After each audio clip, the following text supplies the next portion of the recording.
আসসালামু আলাইকুম। মুরগিগুলা ডিম পারতেছে না, অনেক দিন হয়ে গেল।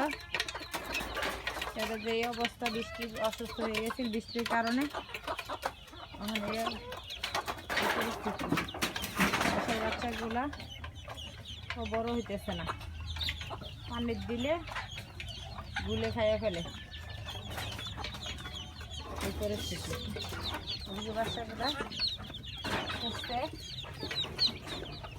মুরগির মাগুলা সাইডে সাইডে ঘুরতেছে, এগুলো তো ইচ্ছা করতেছে গলা কামড় দেয়। এই অবস্থা মুরগিগুলা মার জন্য কান্দাকাটি করতেছে।